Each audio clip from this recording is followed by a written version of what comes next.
If Joe Biden were still on the ticket tonight, who knows what tonight might have even looked like. Trump has won a number of key pivot swing counties in PA. Harris was a dog from the moment the first votes came in. Yeah, it's over.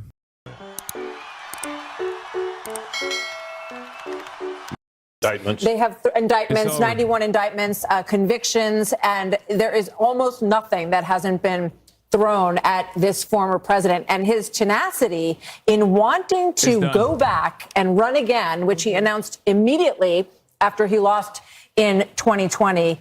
This is a huge, historic moment in the United States of America as the former President Trump is closing in with just a few electoral votes away now from clinching 270 as Pennsylvania is called for Donald Trump. We're looking live, 1:21 a.m. in the morning at Trump headquarters. The cheers coming up. We're told the former president is there, as well as J.D. Vance, Senator J.D. Vance. They are getting ready to hear from former President Donald Trump. Again, at 267, not there yet, but looking at where that vote is in Wisconsin, where the vote is in Michigan, where the vote is in Nevada and in Arizona. There is no path, Brit Hume, for Vice President Harris, and just 30,000 feet. What this means. Well, I'm old enough to remember when Richard Nixon was declared dead in 1962. Remember the famous speech he said, "You don't have Nixon to kick around anymore." No one could imagine after that failed race for governor that he could have come back in 1968 and been elected president. That was a hell of a comeback. This, to my eye, was a man who was faced with many more slings and arrows than Nixon had been at that time, hated though he was by the Democrats. This surmounts that. This is an extraordinary comeback. Dana. He campaigned so energetically, ruthlessly, fiercely, and with more joy than Kamala Harris. It's done. And it was so clear that Joe Biden was not going to be able to go the distance. If Joe Biden were still on the ticket tonight, who knows what tonight might have even looked like. That he has been able to accomplish this, it is nothing short of astonishing and amazing. And also I think about Susie Wiles, who's his campaign manager, very quiet, does not like the limelight. Is Fox a reliable call? Yes, they are. Ryan Zinke losing. This would be big. Trinell ran a focused anti-corruption populist race. Trump has won a number of key pivot swing counties in PA. Harris was a dog from the moment the first votes came in. Yeah, it's over. Too late to start the steal. Start the seal. Start the seal. What are we doing? What are we doing? Start the seal. What the fuck, Democrats? It's too big to rig. No. Oh, I'm losing my mind a little bit. I'm going to the Capitol. My mom is worried people are going to take what I'm saying seriously.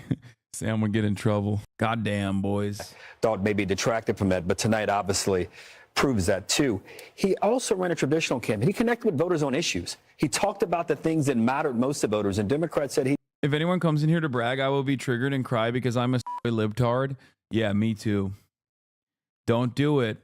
If you come in here and you tell me like, oh, Trump won, get fucking wrecked, stupid. I'm going to cry tears, dude. I'm going to cry the most tears. You're going to own me so hard, dude. Oh, Trump is going to deport you, dude, for doing a Twitch stream. Trump is going to deport you. He knows me personally. He's also going to make my mommy make me chicken nuggies again. And he's going to make sure that my mommy and daddy get back together, even though they had a divorce and they told me I was the reason why they had the divorce. Trump is going to make that right too, dude. Fucking watch out. He's going to make it right again. Bros Malding, you're fantasizing about a reality that's not happening. No, that's what I said. Hassan, you're correct. The only part you're missing is if Trump mass deports through camps. The thing is, we'll start out of concentration camps and become camps after the economic downturn that's on the horizon. No, that's what I said. It starts off as concentration camps, deportation camps. It will turn into camps when it's no longer economically viable nor feasible to keep maintaining the camps for deportation because you've already actively fucking dehumanized the migrants anyway.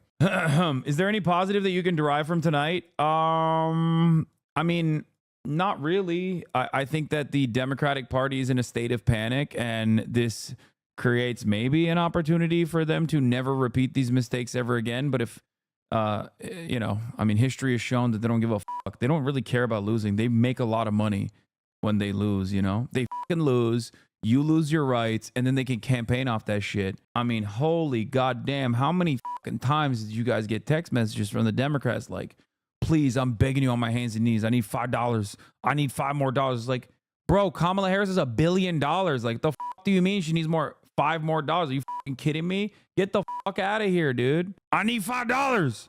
The campaign over and over and over again. I need $5, please. Please. I'm fucking on my hands and knees. I'm begging, dude. Until he gets it changed, the only silver lining I can think of is that the rapist can't run again if we survive that long. I mean, that's crazy. That's like 4 extra years of the fucking psychopath in power, you know? And all the awfulness that is going to be associated with that is not good. Project 2025. Yo, Scott Presler, why is he around? I thought he was going to jail. What happened? I'm pleased to share that we have delivered Pennsylvania for you. Congratulations, sir. Scott, you're amazing. Don't go on the defensive. You were right about Kamala and the Dems. If shit libs want to blame the lose in the left, then embrace it and proudly say, yes, you lost because of us. You didn't do what we told you to do. P.S. Please watch Kamala say we're not going back, Lamar. No, I'm not going to take ownership over that because I don't think it's appropriate and I don't think it's apt. I think the reality of the matter is the campaign was bad. It was just bad. It ran a bad campaign. They ran a bad campaign. That's it. There's a shit ton of people who didn't vote still. And there's a shit ton of people that probably would have voted for Kamala Harris, but they didn't for one reason or another. They have to win people. You know, they have to make an argument. That's the whole point of Muslims for Trump are going to get the Muslim ban on fleek. This is the Democratic elected official talking this way. The Queensboro president really returning to their roots once minorities stop voting for them. The beauty of this election is that Muslims is not allied with a political party. They show that they aren't to be taken for granted and can't vote just like any other swing vote. And we see how the Dixiecrats are handling that fact. It's true. It's true. Just wait. They're going to get real spicy with the Latino shit too. It's happening. I think deep down inside, many people who voted for Trump that will come in here and be like, lol, you fucking lost, like, suck my dick. Like, they probably also realize that shit's not going to change. Like, shit's not going to get better for them. It's only just going to get worse. But at least their team won, you know? And I say this as someone who openly was already upset. I was already upset from the jump. I was openly upset if Kamala Harris won. And I was openly upset if Donald Trump won. I just know that Donald Trump is far, far, far worse. Like, I have told you time and time again, win or lose, we are headed down a devastating path. And it's not because like Kamala Harris personally sucks or anything like that. I was upset because she was running on a fucking right-wing border bill. She was running on a lot of like right-wing initiatives that I did not agree with, that I think is very consequential and very sad for the future of this country. This country was built by immigrants. This country was built around the principle of permanent migration. There's not a single person here that isn't a Native American or a black person, an African person, descendant of slaves, that isn't directly an immigrant. Like, that's crazy. That's it. So these guys trying to be like, man, no more of that. It's just stupid. What about the young male vote? What did they want? I think they're angry. I think young men are angry. They're frustrated. They fear that their future is cooked. And that's an understandable anger that people have. I think young women are also angry and scared about that too. The difference is one party is actively going, I'm literally going to stop you from doing whatever the fuck you want with your body. So for them, it's like, okay, it's a matter of survival. You know what I mean? It makes sense. For young men, they don't give a fuck about abortion. And maybe they even like it. They like that the other party is like dominating women to a certain degree. After all, women should know their place. Maybe that's how they feel about it. But for one reason or another, they're angry and they're vulnerable and they're fearful. And the Republican Party turns around and says like, yeah, you're angry because these bitches, these dumb broads, these feminists, they're doing feminism to you. They're doing gender to you. We'll put them in their place. And then they go, yeah, okay, that's right. I think that's right. They're impressionable. They're scared. They're resentful. They're angry. And yeah, they're entitled.